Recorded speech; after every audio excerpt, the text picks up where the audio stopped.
Bismillahirrahmanirrahim. Assalamu alaikum. Welcome to Home of Biology. First year biology da class first year په یو ټاپک دی AIDS and HIV infection. AIDS تاسو ته پته ده چې دا یو داسې بیماری ده چې دینه انسان چې دی هغه مري، ډېر خطرناکه بیماری ده. HIV چې دی دا د وایرس نوم دی. کله چې دا AIDS ولګي نو د دې مطلب دا دی چې دا HIV چې دی نو د انسان په جسم باندې چې دی د اټیک کړی دی. نو HIV چې دی وایرس دی او د دې د وجې کوم بیماري لګي نو هغې ته موږ وایو ایډز. اوس د ایډز ته موږ وګورو نو په دې کې څلور الفابیټس دي AIDOS. نو A چې دی د A مطلب دی ایکوایرډ، د I مطلب دی امیونو، او D مطلب دی ډیفیشنسي، او د S مطلب دی سنډروم. مطلب څه شو؟ ایکوایرډ پکار دی، امیونو طاقت، ډیفیشنسي چې کمی پوره کی، سنډروم هغه بیماریانو چې کله ډېر شي بیماریانې په یو ځای باندې خپل سیمټمز راښکاره کړي نو هغې ته موږ وایو سنډروم. نو ایډز مطلب څه شو؟ د سنډروم کوم بیماریانې چې زموږ سره راغلي د هغې دپاره طاقت پکار دی چې دا بیماریانې چې دي کمې شي، نو دې ته وایي ایډز. ایډز څه چل کوي؟ ویکنز امیونو سیسټم آف د باډي. امیونو سیسټم زموږ د جسم فوج دی، دا زموږ د جسم حفاظت کوي د بیکټیریا نه، د وایرس نه. په ډېرو موقعو باندې زموږ د جسم حفاظت کوي د هغې خطرناکو څیزونو نه کوم چې زموږ جسم ته ځي، نو هغې ته موږ امیونو سیسټم وایو. نو دا ایډز بیماري چې کله ولګي نو زموږ امیونو سیسټم چې دی نو هغه کمزوری کوي. AIDS is caused by viral infection known as human immunodeficiency virus. اوس AIDS داسې یو بیماری ده چې دا د یو وایرس نه لګي، هغه وایرس ته موږ HIV وایو او د دې پورو نوم دی هیومن امونوډیفیشنسي وایرس. یو ته موږ HIV وایرس وایو او یو ته موږ AIDS وایرس چې دی دا ورته وایو. نو یاد ساتئ AIDS بیماری چې کله لګي نو دا د وایرس د وجې نه لګي او هغې وایرس ته موږ وایو HIV وایرس. ها اوس په دې کې دا خبره ده چې کله زموږ سره HIV وایرس چې دی په انسان باندې اټیک وکړي نو هسې چل کې کینسر، نو دا یو څو مسلې جسم ته راولي. کینسر دا زموږ جسم ته کینسر لګولی شي. سیویر ویټ لاس، په دې کې زموږ د جسم وزن چې دی هغه کمیدی شي ځکه چې انسان ډېر زیات کمزوری شي، ویټ دی بیا ګین کوي نو ځکه چې کینسر ولګي نو ټول سیلونه چې دي نو هغه خرابېږي. افیکټینګ برین، زموږ دماغ چې دي په هغې باندې اثر پرې باسي. او افیکټینګ CNS مطلب د سینټرل نروس سیسټم، زموږ سپاینل کارډ او برین چې دي نو هغه خرابوي. نو څنګه کله چې ایډز ولګي نو دا موږ ته چې دی کینسر لګولی شي، زموږ ویټ چې دی او سر ختمیږي او برین چې دی هغه افیکټ کېږي او کوم سینټرل نروس سیسټم چې دی نو په هغې باندې خپل اثرات چې دي یا پرېږدي. اوس موږ وایو چې ایډز بیماري چې کله راشي نو هغه زموږ د امیونو سیسټم چې دی خرابوي. نو لږ د دې امیونو سیسټم مبارک وایو چې دا څه دی.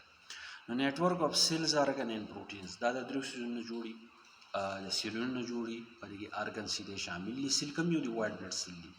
په دې کې آرګنز چې دی هغه شامل دي او د هغې نه علاوه پروټینز ته موږ څه وایو؟ انټي باډیز چې دی نو هغه ورته وایو چې دا د انټیجن یعنې فارن سبسټانس چې کله جسم ته ننوځي نو هغې ته موږ انټیجن وایو، د هغې شناخت کوي. نو آل دیز تھنګ پروټیکټس باډي فرام هارمفul substances. که سیلونه دي، ارګنز دي یا پروټین دي نو دا زموږ د جسم حفاظت کوي د هغې څیزونو نه کوم څیزونه چې نقصان ده دي. په دې کې نقصان ده څیزونه څه دي؟ یو کې بیکټیریا او وایرس، او دا دواړه څیزونه چې کله جسم ته ننوځي نو دې ته موږ انټیجنز وایو. امیونو سیسټم آلسو پروټیکټ د سیل فرام ډیولپینګ کینسر.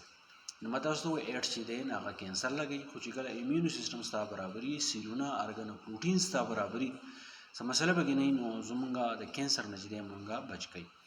When one component is missing, cell, organ and protein, then it result AIDS. که فرض که په دې امیونو سیسټم کې سیل خراب شو، سیل ته مسله راله، ارګن ته مسله راله یا پروټین ختم شو، نو دا بیا خامخا چې دی ایډز مسله چې ده نه هغه به بیا راځي. چې سیل خراب شو مطلب دا وایټ بلډ سیل ستا خراب شو نو هغه بیا جنګ نشي کولی د فارن سبسټانس سره. ارګن ستا خراب شو مطلب دا دی وایټ بلډ سیل بیا نه پیدا کېږي. که پروټین خراب شو نو بیا جسم د هغه سیس چې کله ننوځي چې هغه زموږ لپاره نقصان دی نو د هغې شناخت چې دی نو بیا نه کېږي. نو دې سره زموږ امیونو سیسټم چې دی نو هغه خرابېږي.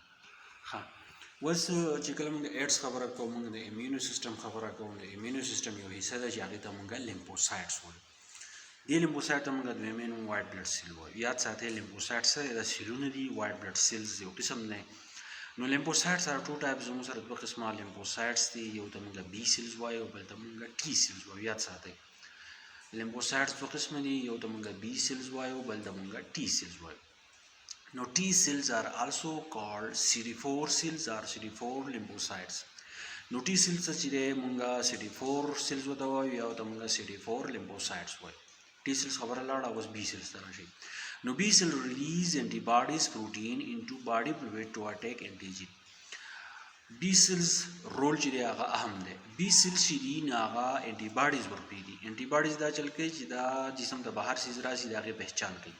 نو بی سیل چې دی انټي باډیز چې دی نه هغه ورپریدي زموږ چې کوم باډي ده د هغې فلویډس ته یعنې وینې ته او هغه په انټیجن باندې اټیک کوي انټیجن چې شی دی کوم هغه سیز چې هغه بیکټیریا او وایرس زموږ جسم ته راننوتی نو په هغې باندې چې دی اټیک کوي اوس څه کوي انټیجن زموږ سره څه کیدی شي انټیجن زموږ سره کیدی شي بیکټیریا وایرس پنجای T cells directly attack and destroy infected or malignant cells in the body.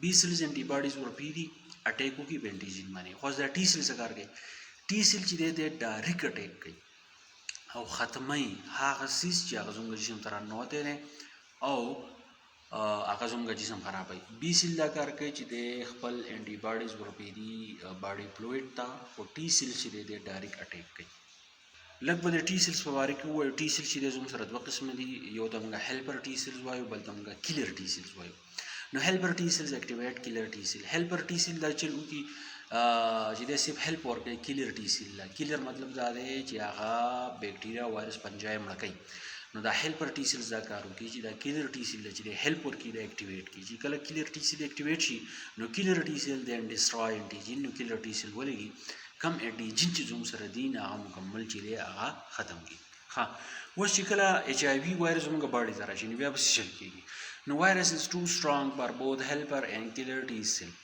نو کم هیلپر ټي سیل چې دی نه هغه کیلر ټي سیل اکټیویټ کوي خو چې کله ایچ آی وي راشي نو هیلپر او ټي سیل په دې اول په دې باندې چار نه راځي نو وایرس کیلز بوث د سیلز اینڈ ریپروډیوس اټسیلف نو دا وایرس دا چلو کې چې هیلپر ټي سیل او کیلر ټي سیل چې دی دا دواړه مړه کړي آلسو کیلز CD4 ټي سیلز او زموږ کوم ټي سیلز دي نه هغه هم چې دی بالکل ختم کړي ځکه ایچ آی وي وایرس ډېر زیات خطرناک دی او زموږ د جسم ایمیونو سیستم چې دی د خلاف چل چې دی نه هغه نشي کولی ها also infect healthy cells د هیلپر ټي سیلز هم ختموي او کیلر ټي سیلز هم ختموي د هغې نه علاوه کم صحتمند سیلونه چې دي نه هغه هم ختموي بیا وایرس lives in the body undetected for months or years before any signs of illness appear ایچ آی وي کې وایرس کې خبره یاد ساتئ چې ایچ آی وي وایرس چې دی دا د میاشتو پورې د کلونو پورې زموږ په جسم کې چې دی اوسېدی شي ځکه چې زموږ جسم چې دی د دې پہچان نشي کولی نو د کلونو پورې ایچ آی وي وایرس چې دی خپل سمټمز چې دی نه ښکاره کوي نو ټي سیلز بیکم پروګریسیولی ډسټرایډ اور اناکټیویټډ نو زموږ سره چې کوم ټي سیلونه دي نه هغه ختم شي یا زموږ سره چې دی ان اکټیو شي ځکه چې هغه د دې خلاف چې دی کار نشي کولی نو پیراسایټس آر کینسر سیلز ډیولپ called opportunistic disease نو دغه پیراسایټس ته دغه کینسر سیلز ته دغه ایچ آی وي وایرس ته د کمې د وجې د پیراسایټس او د کینسر سیل چې دی نه هغه جوړېږي نو دې ته موږ اپرچونسټک ډیزیز وایو دوی ته یو موقع میلاو شي ځکه چې زموږ جسم دوی ته څه نشي ویلی نو د ایچ آی وي وایرس په موجودګۍ کې دوی ته یو موقع چې دی هغه میلاو شي نو can multiply without fear of destruction او دا کم کینسر سیل شي دي نو دا بغیر سره یری نه بغیر سره رکاوټ رزسټنټ نه دا خپل ملټیپلیکیشن کوي او زموږ په جسم کې دا خپل ځان چې دی راښکاره کوي نو دوی ته چې دی موقع میلاو شي او د هغې د وجې نه ایډز بیماري چې دا نه هغه لګي نو دا د ایډز بیمارۍ کې څه انټروډکشن او د دې پوره معلومات چې دی نه هغه انشاءالله زه تاسو ته بل لیکچر کې درکړم او تاسو ته بورډ باندې درکړم ځکه چې هغه اوږده هم دي او اهم هم دي انشاءالله میلاو شو بل لیکچر سره تھینک یو ډېر مننه